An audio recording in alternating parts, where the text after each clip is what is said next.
Good evening and welcome to the program Transforming Agriculture in Nigeria. I'm your regular presenter, Ibrahim Yusuf. The poultry subsector holds a lot of opportunities for Nigerians in the Nigerian agricultural sector due to high demands for its products across the country. National Animal Production Research Institute, therefore, considers it vital to research into poultry in order to make it more attractive and profitable. Tonight, we are showcasing the breakthroughs NAPRI has recorded in poultry research and its impact on the subsector of the nation's economy. But before then, let us take news from the diary of the Federal Ministry of Agriculture and Rural Development.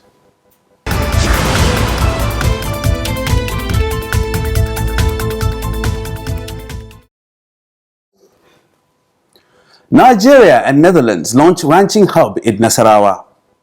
Also in the news, President Buhari approves Agric Institute for South-South zone of the country.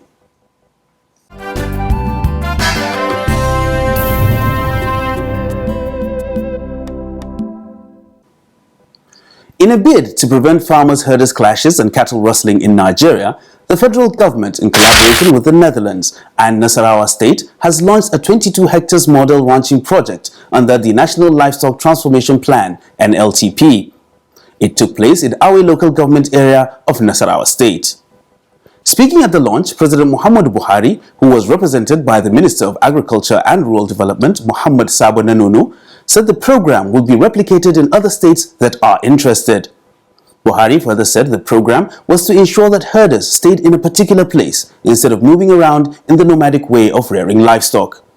He expressed optimism that the program will succeed in reducing the farmers-herders crisis and other criminalities in the country.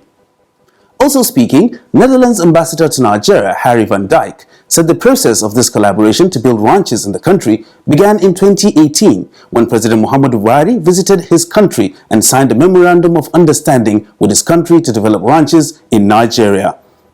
He gave the assurance that this country will deliver on the agreement reached with the Nigerian government. Earlier, Governor of Nasarawa State, Abdullahi Sule, said the state keyed into the initiative of the federal government in order to address the security problems associated with open grazing.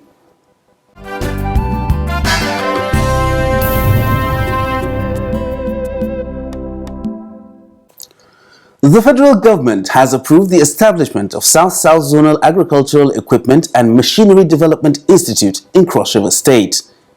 This was disclosed recently during the presentation of the approval letter for the establishment of the institute to Governor Ben Ayade in Calabar by the Vice Chairman and Chief Executive Officer, National Agency for Science and Engineering Infrastructure, Professor M.S. Haruna, on behalf of President Muhammadu Buhari. Haruna stated the President's decision to establish the institute is to ensure food security in Nigeria.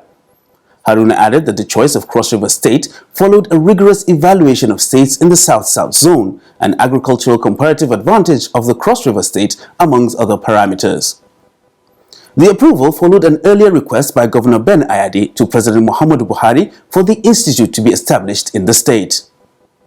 Reacting to the approval letter, Governor Ayade appreciated President Buhari for considering Cross River State as the appropriate choice to bed the institute, adding that science and engineering infrastructure is the way to ensure meaningful progress of the nation.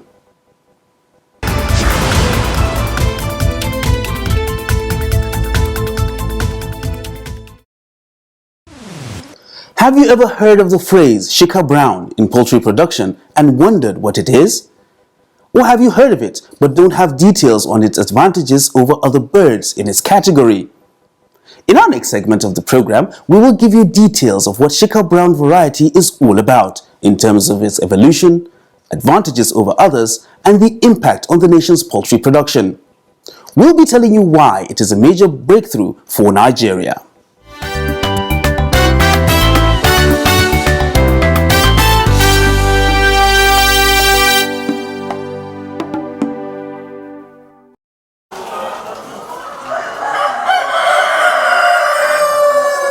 Poultry refers to birds raised commercially or domestically for meat, eggs and feathers. One of the most popular of the birds that make up poultry is the chicken. The demand for chickens, particularly its meat, eggs as well as its feathers, is very high worldwide. In Nigeria, only 30% of the demand for chicken and eggs is met by local production underscoring the huge potentials inherent in poultry production. Quite a lot of progress has been made from the time Nigeria solely relied on importation of day-old chicks and parent chickens to meet the demands for poultry production. The importation made chicken production too expensive and very costly for average Nigerians who desire to venture into the business. The National Animal Production Research Institute (NAPRI) considered the continual importation of day-old chicks and parent as a huge economic loss to Nigeria. To forestall this and to reposition the poultry subsector, a group of scientists in NAPRI commenced research in 1985 to produce indigenous breed of grandparent chickens that would produce day-old chicks. This resulted in what we have today as the Shika Brown.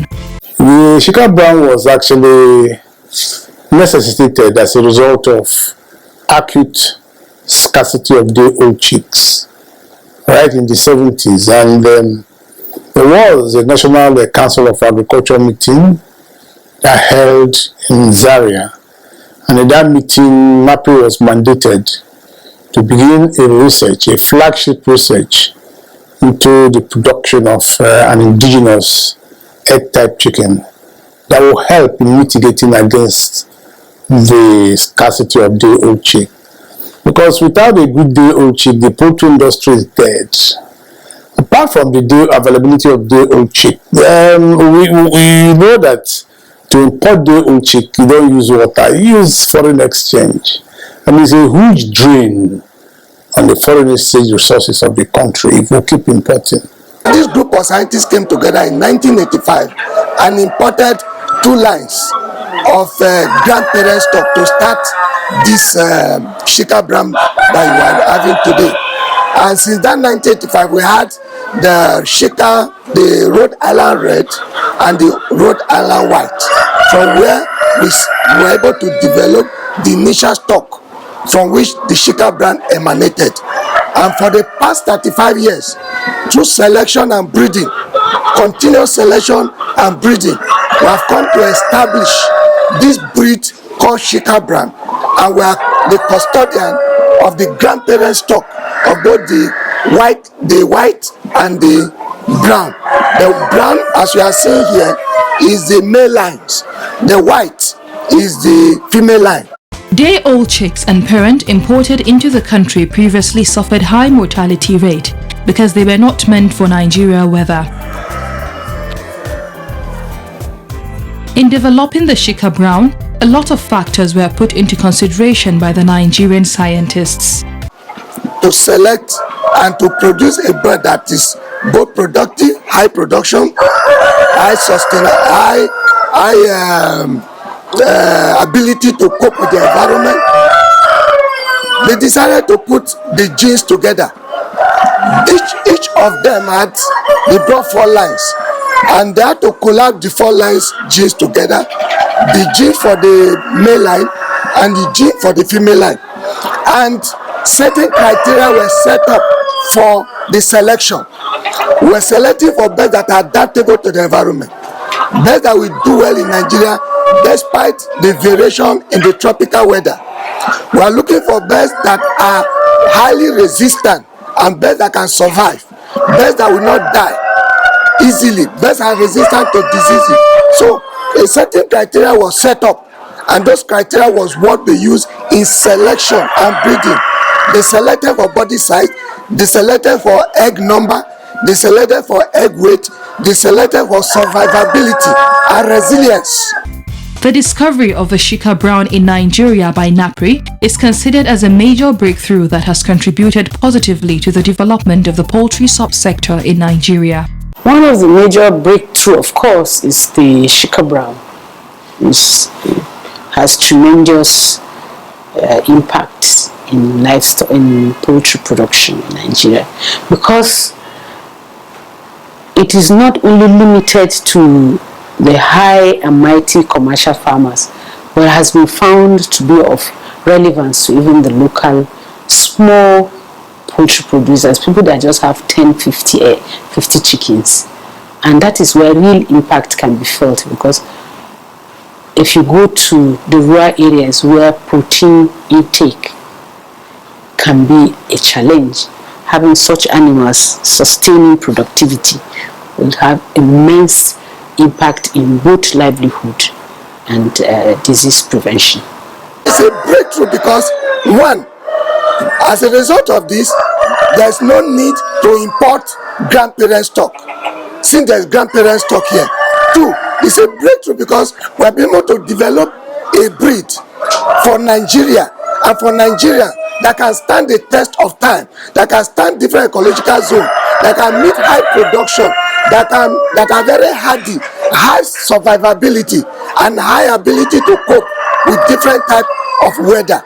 It's a breakthrough because we, from this and from the stock we have here, we can meet the need of Nigeria as a whole.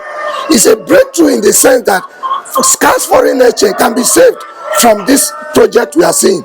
It's a breakthrough because these scientists that came together put in all their best, and they cannot, you can't have a second of this type, at least for now, anywhere in this country. Another aspect of breakthrough recorded by NAPRI on the Shika Brown is the egg-laying capacity of this indigenous breed of chickens. It can lay eggs 280 per year, and it can stay long period of time, about 20 months to lay. So this quality actually makes Shika Brown to be more adaptable in Nigeria because of the egg number and the long period of laying and the hardy resilience to common diseases. The eggs produced by these grandparent chickens have been used by NAPRI for the continuous production of a day-old chick, which are reared into parent and grandparent chickens. Although the hatchery unit of the poultry research program was on production break when our crew visited the institute, but this unit has 3 machines of 15,000 to 45,000 eggs hatchery capacity.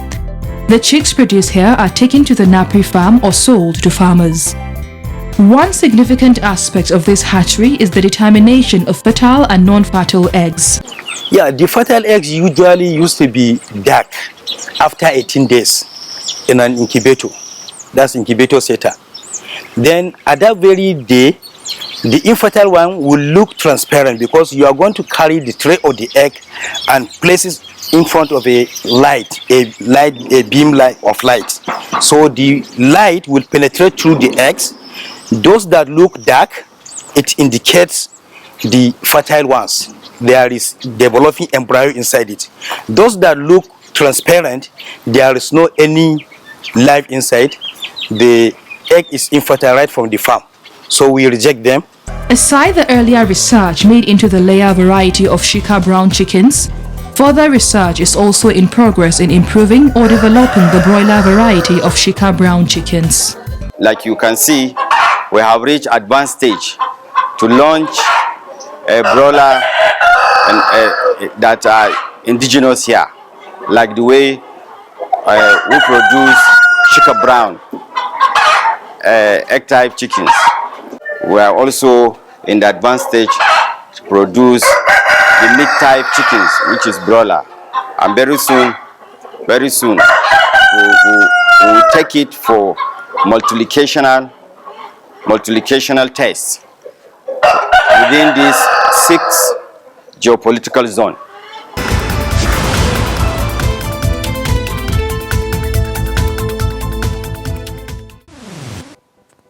The National Animal Production Research Institute has undertaken the research which led to the discovery of the indigenous breed of exotic chickens called the Shika Brown. To make Shika Brown more popular in the poultry subsector, there is the need for more partnership among stakeholders.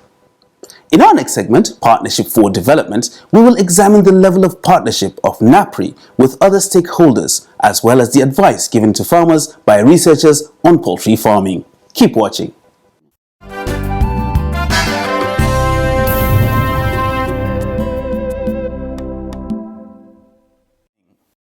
NAPRI alone as a research institute cannot ensure a paradigm shift in poultry production in Nigeria.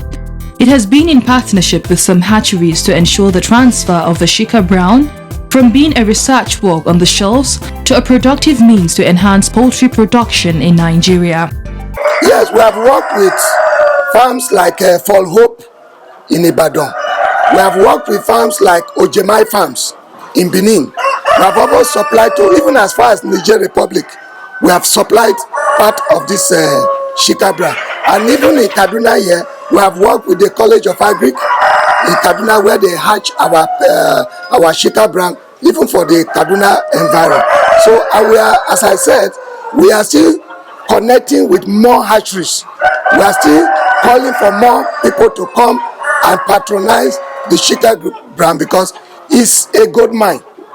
It's the Nigerian gold mine for the livestock, for the poultry sector. You can't have this and be importing. You can't have what you are looking for in Nigeria better than what they have. What is developed there is temperate. When they come in here, they can't survive like this. They can't produce like this. They are affected by weather. But these have been produced, selected, developed for 35 years. And so there's no need going anywhere to go and buy any commercial.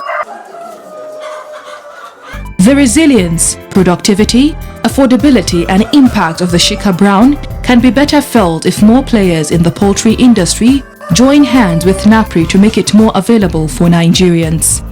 We have done the research. The industrial sector should take away Shika Brown from NAPRI and popularize Shika Brown. That's the way it's done elsewhere.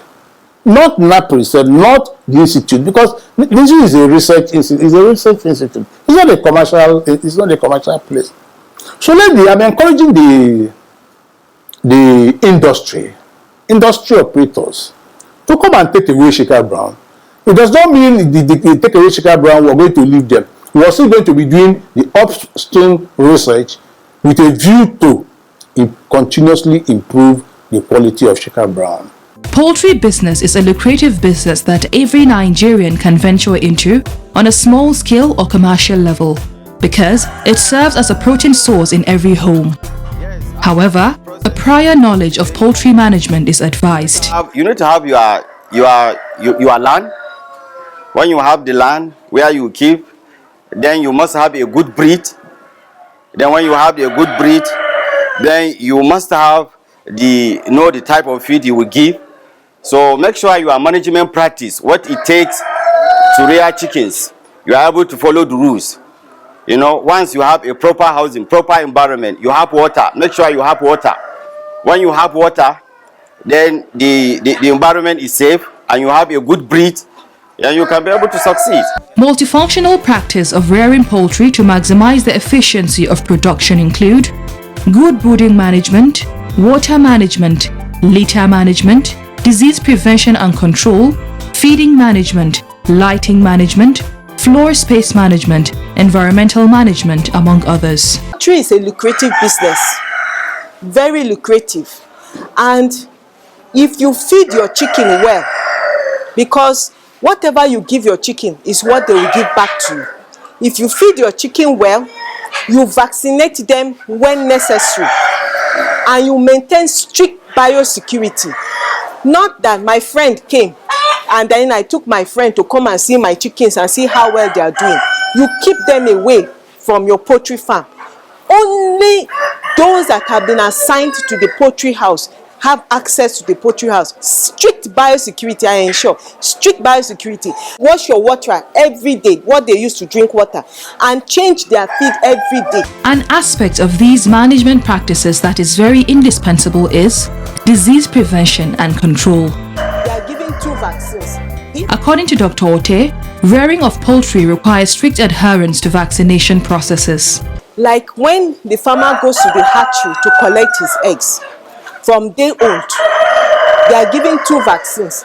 If it is layer chicken, they are giving 2 vaccines. That is the Marex vaccine and then the Newcastle disease vaccine IO that is dropped in the eye. The other one is given subcutaneously under the skin at the back of the head. Then based on our own schedule, let me just use our own method.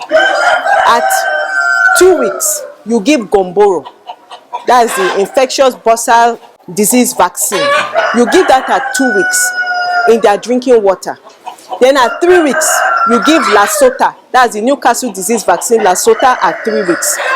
And then At 4 weeks again, you give also the Gomboro vaccine. For a poultry farmer who is into egg production, more vaccination is required for layers' optimal production. Based on whether you are in an endemic environment or not, you can go ahead and give a third dose of Gomboro vaccine at 6 weeks. Then when they are 7 weeks, we give them Kumarov water base with fowlpox vaccine. Then when they are 16 weeks, we now give them Kumarov oil-based vaccine, and that now covers them for about 6 months just before they start laying, so that when they start laying for us to just before we start collecting fertile eggs, we give them another booster and then they are covered. Poultry is a good venture that has provided employment for a lot of Nigerians. In our next segment, Farmers Speak, let us hear from poultry farmers on how the poultry industry has been helpful to them and, by extension, the nation.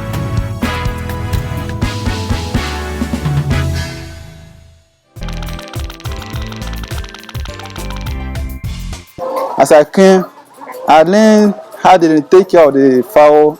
If I go back, I will put my own and train them.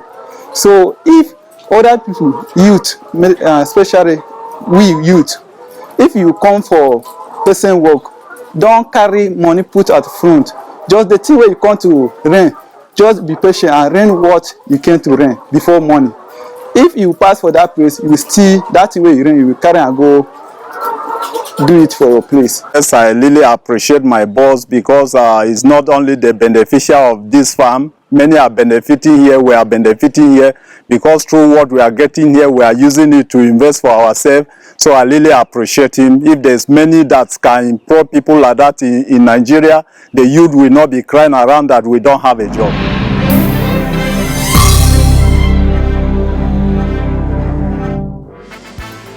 Goat is any ruminant and hollow-horned animal belonging to the genus Capra and related to the sheep. Goat has horns that arc backward, a short tail and straighter hair. Male goats are called bucks or billies, while female goats are called nannies. The immature goats are called kids. Due to their high tolerance to heat stress, goats can survive and produce in most regions of the world. China is the leading country in goat meat production with 35.89% of the total world goat meat production. Nigeria is one of the top 5 countries in the world with the largest number of goats and number 1 in the African continent, followed by Sudan and Kenya. Goat skin can be dried and tanned like leather and used for different products, which include goat skin gloves, drum, rugs and shoes. It is also used for making soap. Apart from that, goat is raised for meat and milk production. Goat meat is a high-protein and healthy red meat full of vitamins such as vitamins B6, vitamin B12, vitamin C, vitamin E, vitamin A and vitamin K, as well as iron, calcium, phosphorus, zinc, copper, manganese, selenium, potassium and sodium. In Great Britain, Europe and North America, the domestic goat is primarily a milk producer, with a large portion of the milk being used to make cheese, butter, yogurt, fruit beverages, among others. Goat milk has therapeutic and beneficial effects on the people that have allergies from cow milk. According to Food and Agricultural Organization data, within 2000 to 2012, Asia continent is consistently the largest producer of goat milk, with a contribution of 58.35%, followed by Africa with a contribution of 24.14%. Advancing research into goat milk production and management, as well as production for meat, can be of great economic importance to the nation, as most of Nigerian societies have high demand for goat meat and for cultural ceremonies. The National Animal Production Research Institute has indeed done well with this breakthrough in poultry production in Nigeria. With concerted efforts from every stakeholder, the future looks bright for poultry production in Nigeria. Maybe Nigeria in no distant future will be able to meet local demand and move on to export even to neighboring countries. Join me again, same time, same station next week for another episode. Do have a great weekend and bye for now.